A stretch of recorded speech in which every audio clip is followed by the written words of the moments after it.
No vídeo de hoje eu vou mostrar as funções mais importantes da tua câmera, então bora lá!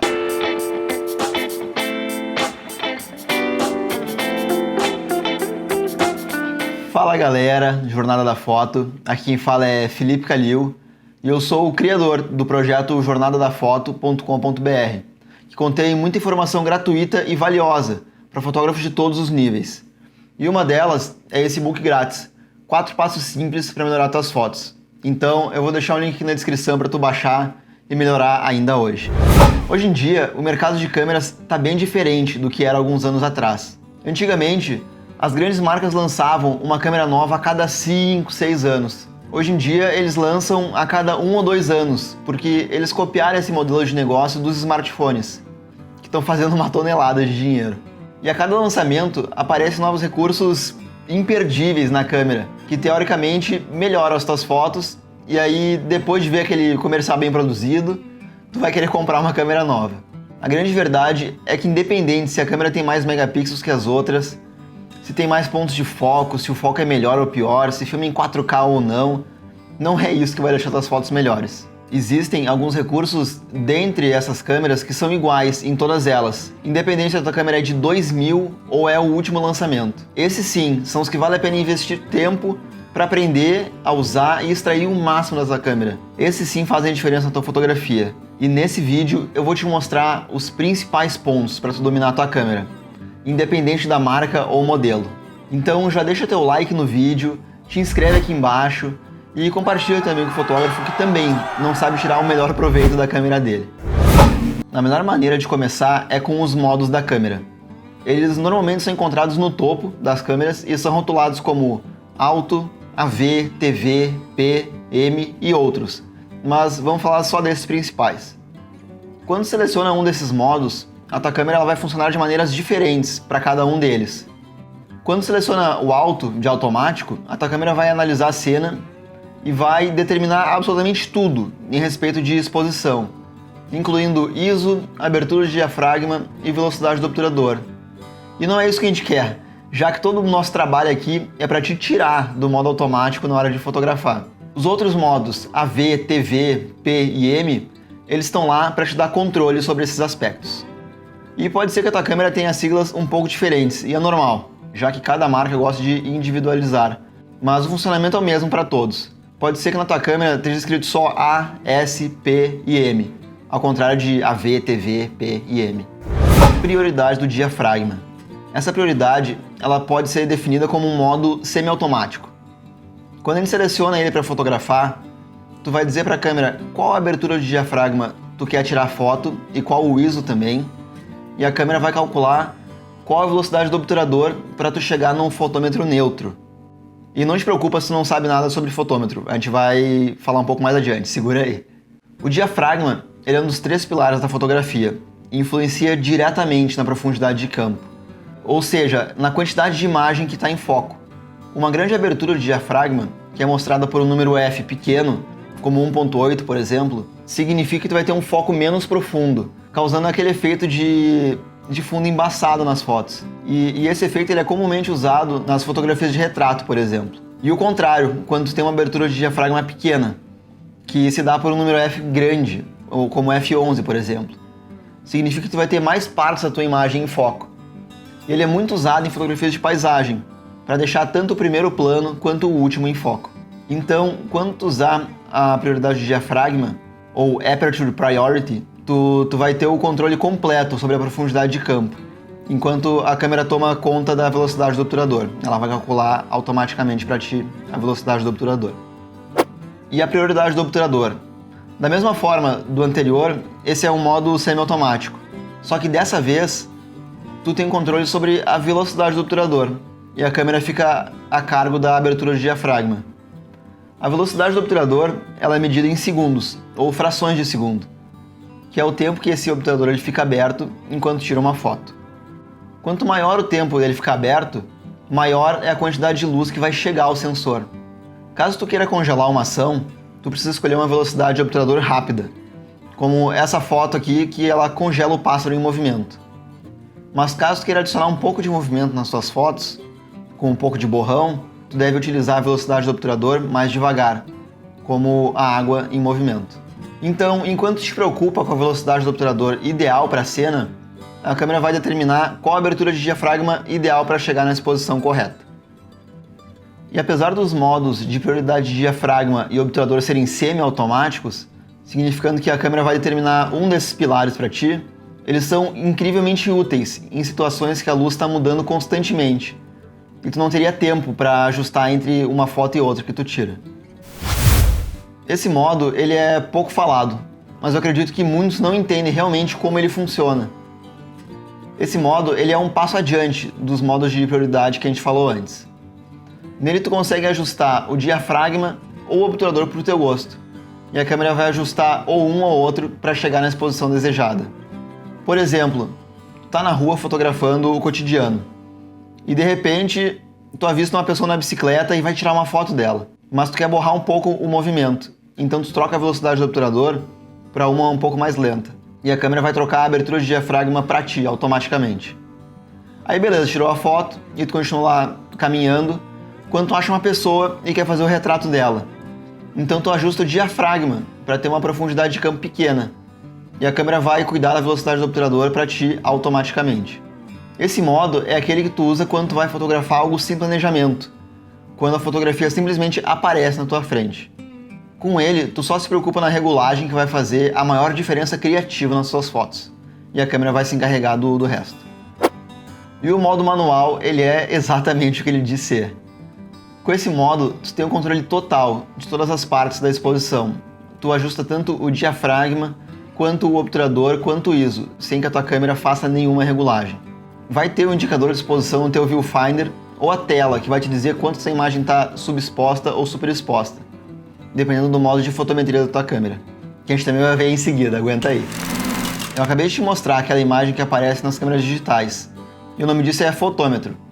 Ele basicamente serve para tu saber se a tua foto está muito clara ou muito escura. Mas para eu te dizer mais sobre o fotômetro, eu tenho que te dizer como ele funciona. Quando a gente fotografa com o modo semi-automático, a câmera sempre tenta calcular uma exposição neutra, digamos assim. Isso quer dizer que ela vai analisar toda a cena, as sombras e os realces e vai determinar qual a exposição ideal para a foto ficar numa média, nem muito claro, nem muito escuro. E existem basicamente 3 modos que a câmera calcula a exposição. O primeiro é a média, e esse é o modo padrão de todas as câmeras.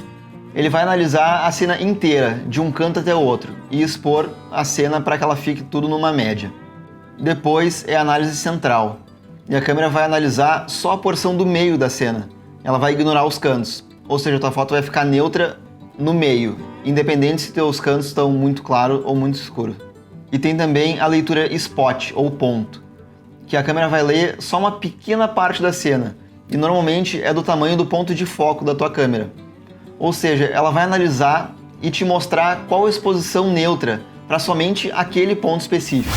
E o fotômetro, ele também funciona no modo manual. Ele apenas fica mostrando para ti, com aquele ponteiro que eu mostrei antes, se a foto está muito clara ou muito escura. Se o ponteiro está para a direita, quer dizer que a foto está muito clara, então tu vai precisar diminuir a exposição. E caso o ponteiro esteja para a esquerda, ela vai estar muito escura, então tu vai precisar aumentar a exposição. Mas também acontece de a gente estar fotometrando e mesmo assim a foto continua muito clara ou muito escura. É para isso que serve o botão de compensação de exposição. Ele é geralmente encontrado no topo da câmera, com esse símbolo de mais e menos. E é simplesmente uma das funções mais importantes e mais úteis de todas as câmeras. Ele permite que tu aumente ou diminua a medição padrão da câmera. E o que isso quer dizer? Eu vou te dar um exemplo. Tu vai tirar uma foto que contém predominantemente partes claras, como em uma montanha cheia de neve, por exemplo. E a câmera vai sempre entender que a cena está muito clara, já que a neve é branca, e as fotos tendem a ficar subexpostas. E o contrário também acontece quando a gente vai fotografar no meio da mata, por exemplo, mata fechada, onde não tem muita luz solar. A câmera vai entender que está escuro demais e as fotos tendem a ficar sobreexpostas.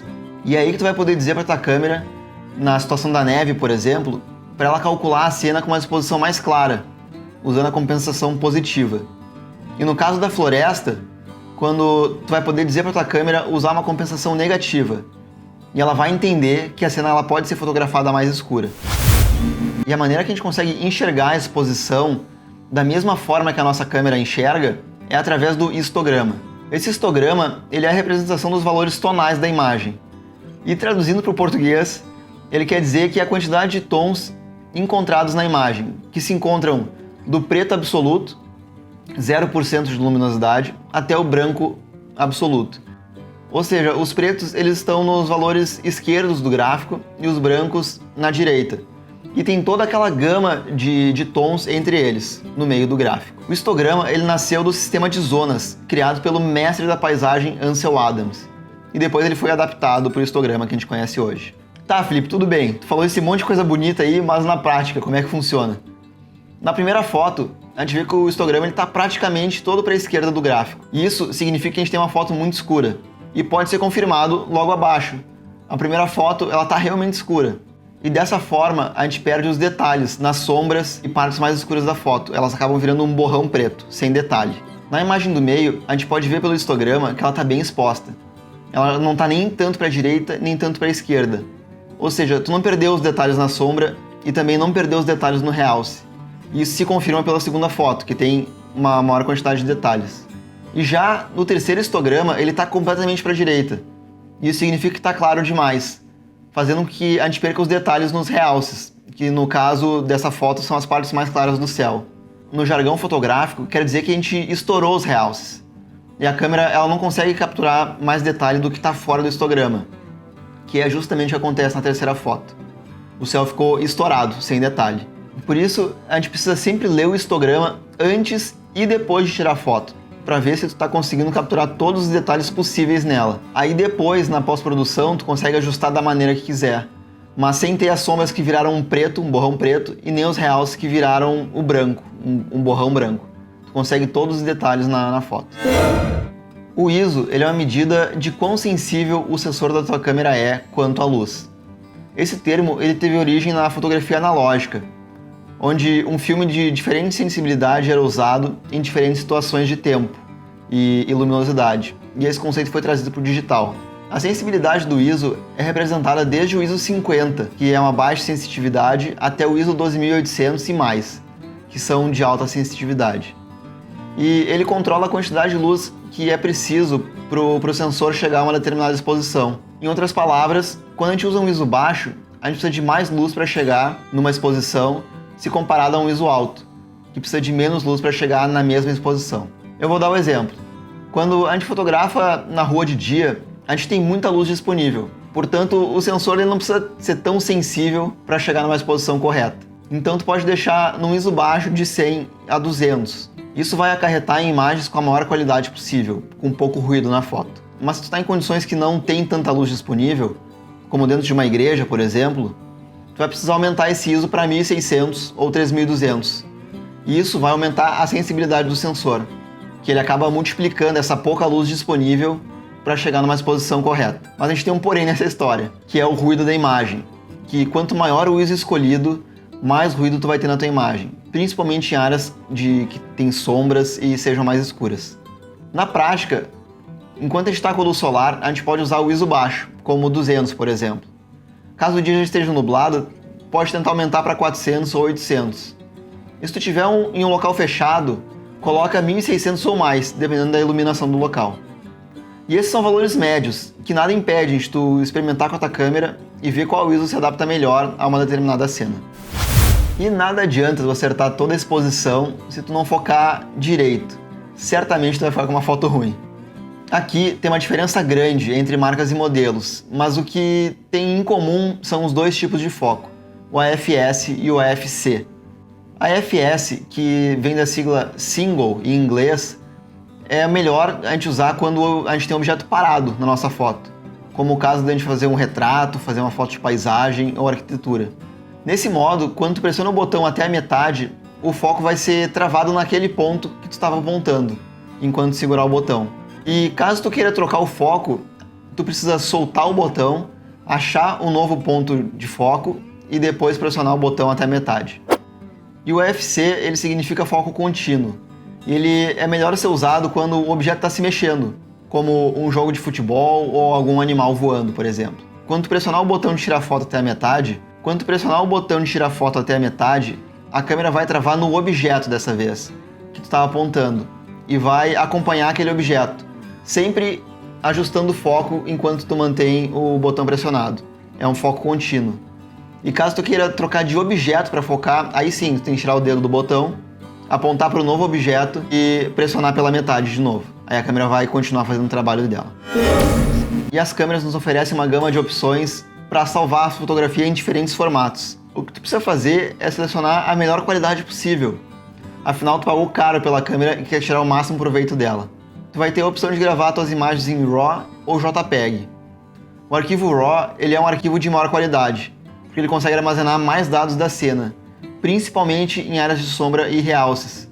E por isso, ele é um arquivo mais fácil de trabalhar na pós-produção, na edição. Tu não perde tanta qualidade da imagem original.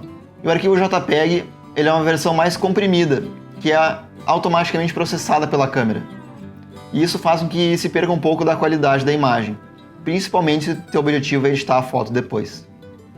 A vantagem do JPEG é que ele é muito menor do que o formato RAW, então ele ocupa muito menos espaço no cartão de memória e disco rígido. De qualquer forma, eu sempre recomendo para quem quer ser sério na fotografia que fotografa sempre em modo RAW para tirar o máximo de detalhe possível na foto. E se tu quer aprender mais sobre fotografia, sobre como extrair o melhor do teu equipamento, quer aprender técnicas de edição no Lightroom e Photoshop, eu vou deixar um link aqui na descrição com um bônus especial que eu ofereço. Se tu gostou do vídeo e quer ajudar esse canal a crescer, dá um like, te inscreve aqui embaixo e compartilha com teus amigos fotógrafos que estão querendo também dominar a câmera. Valeu por ter ficado até aqui, um grande abraço e tchau!